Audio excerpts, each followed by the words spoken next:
Hey, my name's Darren Lucas.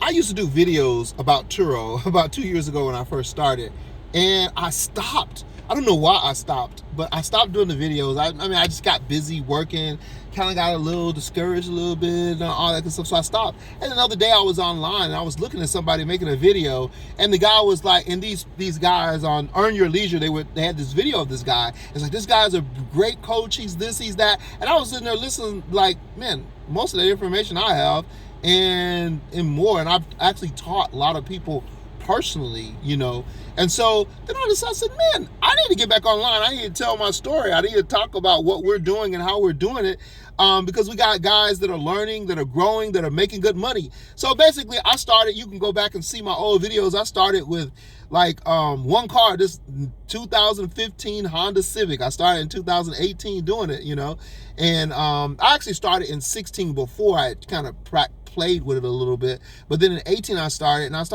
that one car. Over the 3 years I had it for 3 years, 34 months to be exact. 6 months it sat making no money, but over those 3 years we ended up making grossing $34,000 with that car. $34,000 plus. At the end of it, we sold the car, and they gave us, because it was totaled, somebody wrecked it. It would still be running now, but somebody wrecked it, and we ended up getting $4,000 extra off of it. So we had a note on it the whole time. We never paid any money, didn't pay any money down for it, didn't do any of that. And so we've been off and running. So this guy, this coach, he's talking, and they're like, yeah, he's got 48 cars. I'm like, 48 cars? That's pretty cool. Wait a minute. 48 cars is not that many cars, compared to like my mentor has like 300 or 400 cars, on Turo, literally, and so, but he doesn't really want to do the YouTube thing. I like the YouTube thing. I like to talk. And so we've been doing this. So we're going to start back. We're starting back today. Today, I'm trying to do one video every day. We're going to start back giving tidbits on what we're doing and how we're doing it. Our car number right now, we started at 101. Our car number right now is 172.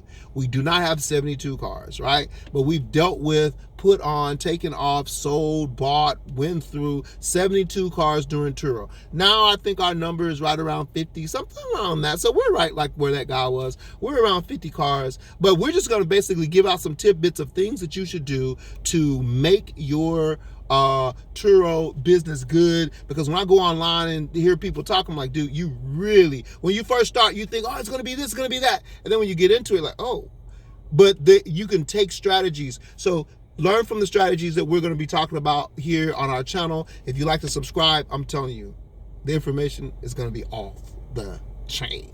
I'm telling you, the stuff that I've learned, the stuff that I will give the Lord the credit, the stuff that the Lord has taught me has been amazing about how we do. So today's video, that's enough of all that. Today's video is basically going to be, where should you park your car? Number one place you should park your car, period. No matter what, you've got to get your car close to the airport, because the money is coming at the airport, period. Unless you're in a city like I'm in Boston, where there are local rentals. So I have a strategy, which I'll tell you about later, where I am able to address my car in 2 places. How to address your car in 2 locations at the same time, so you get the advantage of the local and the travelers. But you really want the travelers. Why do you want the travelers? Why do you want the people coming in? Because they're going to bring your car back. When they said they're going to bring it back, they're not going to keep it all day, driving all over the city. You're watching them on your tracker. They're saying they'll be back in 5 minutes, but they're going the opposite direction, which is what we've had happen before.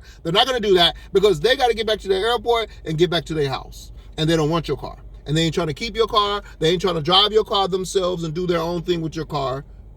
What's this thing doing?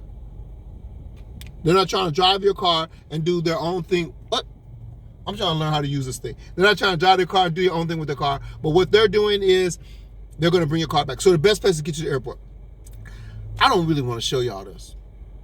Where I park at the airport in Boston. Nobody knows. I'm 5 minutes from the terminal by drive. I walk sometimes to the terminal. I park here where I am now, and I walk to my terminal. I can ride the train to the terminal. The taxi ride to my car from the terminal at the airport is $6.30. That is convenient. That is what you want.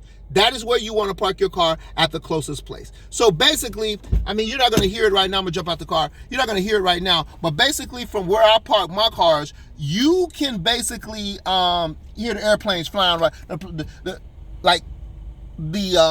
The runway is right there. That's what you want. You want your car so close to the airport and they can just about smell the airport ready to go. So let me turn this thing over here. Oh, well, I don't know what I'm doing with this thing, how to change this thing.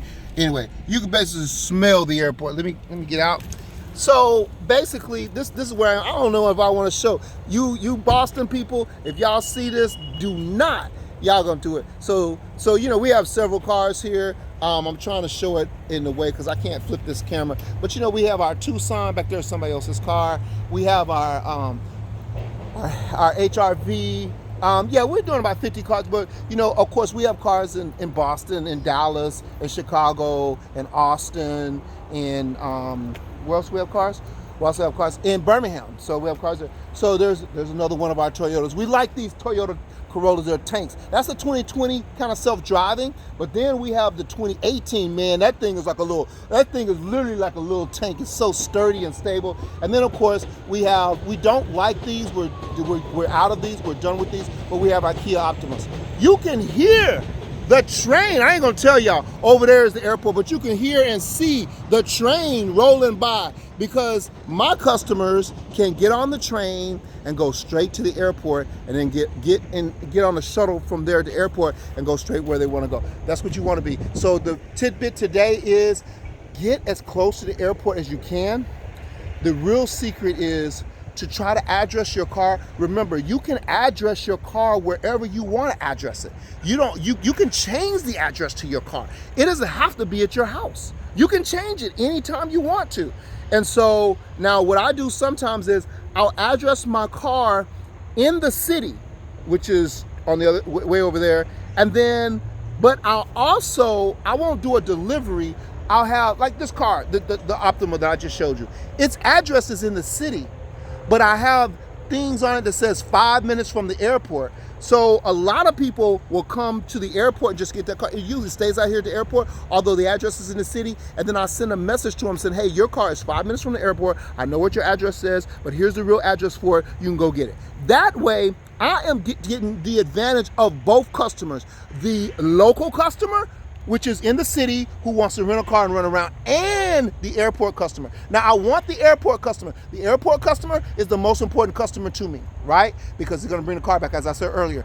But what if the airport is not doing good or the airport slows down? I still got this address in the local, so the local people can get it and they can roll with it. That's my tidbit for today. Where should you park your car? You need to get your car as close to the airport as possible.